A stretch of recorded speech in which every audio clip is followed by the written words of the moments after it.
7 de setembro de 2015, há 25 anos entrava no ar a TV Rio Claro, hoje a TV Claré. Vamos falar dessa história e dos projetos para chegar aí na sua casa em alta definição. Este é um dos destaques de hoje do Rio Claro Notícias e você vai ver também. Em Santa Gertrude, desfile cívico atrai milhares de pessoas na Rua 1. Em Piracicaba, mais de 10 mil pessoas acompanharam as apresentações. Para o público, o fato de estar aqui já ajuda o Brasil com o patriotismo que o país vem tanto precisando. Prédio histórico é demolido no centro de Rio Claro. O local foi comprado por uma rede de lojas. Liderança isolada. Rio Claro vence Bauru fora de casa no Paulista de Basquete e se garante em primeiro lugar do grupo.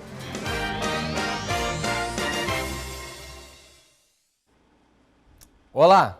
Hoje é um dia especial para todos nós. No dia da independência do Brasil, há 25 anos nascia a emissora da TV de Rio Claro. A TV Rio Claro, batizada inicialmente, depois se tornou TV Claré e registrou durante todos esses anos momentos marcantes, felizes e tristes da cidade e da região. E, é claro, a repercussão de fatos nacionais na vida dos rioclarenses. Para nós é motivo de muito orgulho poder fazer parte desta história e trabalhar todos os dias para levar informação a você que nos acompanha e mostrar a realidade e o dia a dia das pessoas.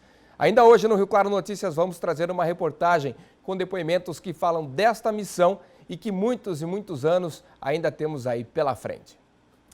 Notícias do final de semana. Ontem à noite 2 pessoas foram presas em Rio Claro após um assalto. E curioso, suspeito e a vítima também. Segundo a Polícia Militar, a ação aconteceu por volta das 11 horas da noite no Jardim Inocop. O casal e 2 filhas pequenas estavam em uma caminhonete Hilux quando foram surpreendidos por 2 assaltantes em uma moto. A PM foi chamada e localizou a dupla numa área rural. Houve troca de tiros, porém ninguém ficou ferido. Um dos suspeitos fugiu com o carro e o outro foi preso em flagrante. A polícia localizou o revólver, uma pistola 765 e apreendeu a moto utilizada no roubo. Mas a surpresa veio mesmo no plantão policial.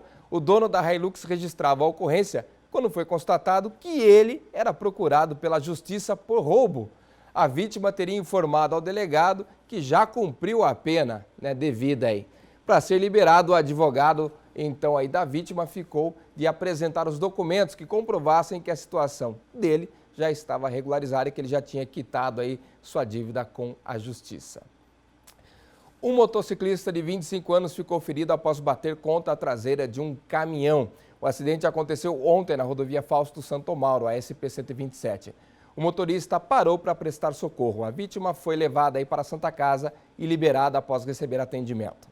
Na zona rural, uma notícia bastante triste. Olha, um garoto de 9 anos teve o braço direito amputado ontem de manhã depois de sofrer um acidente com um trator que era conduzido pelo pai, isso numa chácara. O garoto permanece internado e o caso foi registrado como lesão corporal. Em outro acidente grave, 2 pessoas morreram no final da tarde de ontem.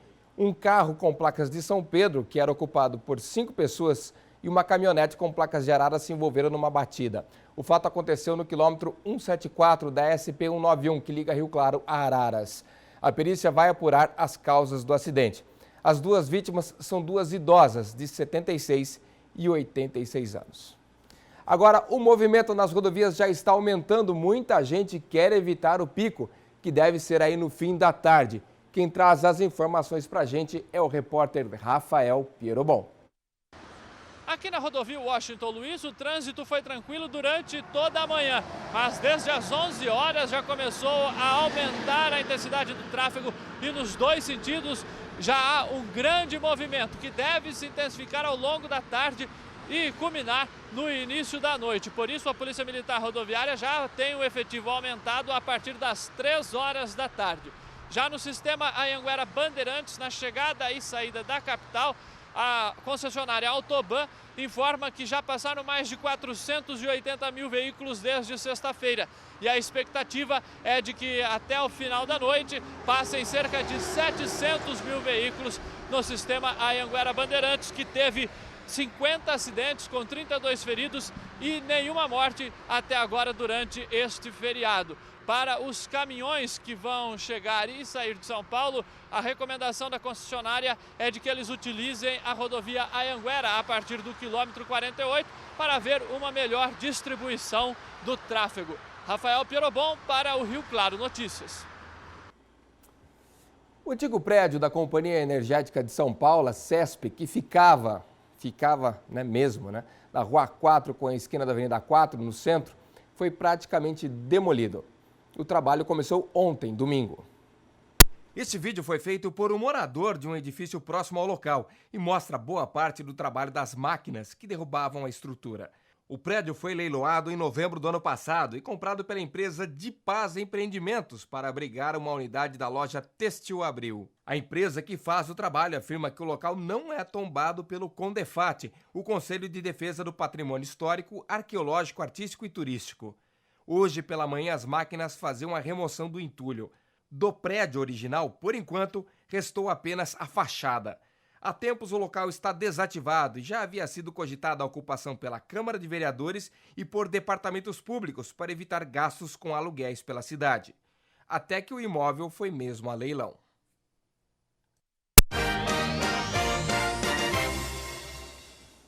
Vamos falar um pouquinho de economia, da situação do país. Hoje é feriado, independência do Brasil, mas protestos por todo lado, muita gente descontente, Léo Carrilho, principalmente com a política econômica, né? Tudo bem? Tudo bem a todos.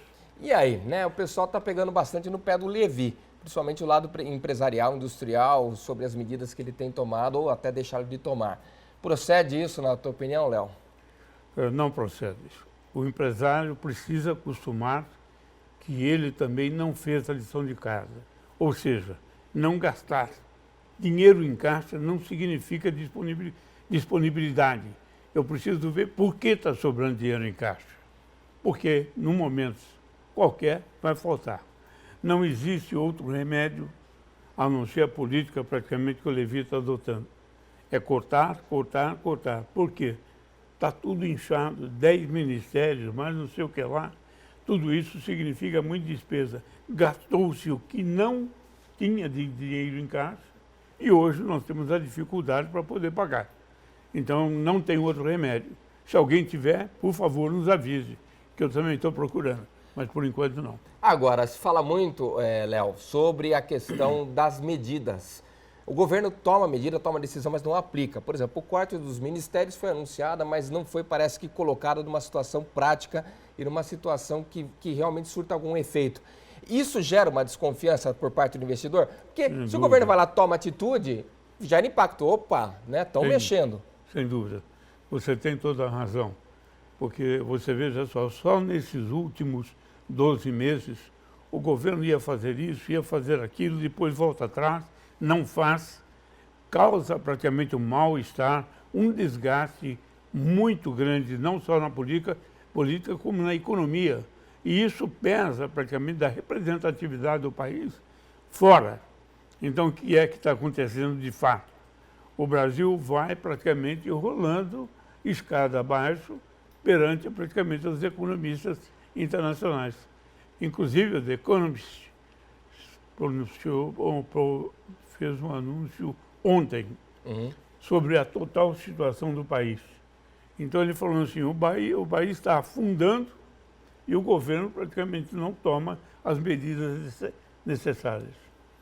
Isso dificulta muito.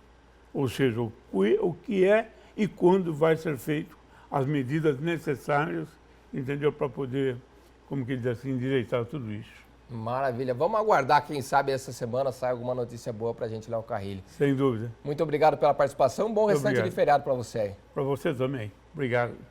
No próximo bloco nós vamos mostrar os desfiles cívicos aí pela região. Rio Claro não teve, mas Piracicaba fez aquele tradicional e belo desfile cívico de 7 de setembro.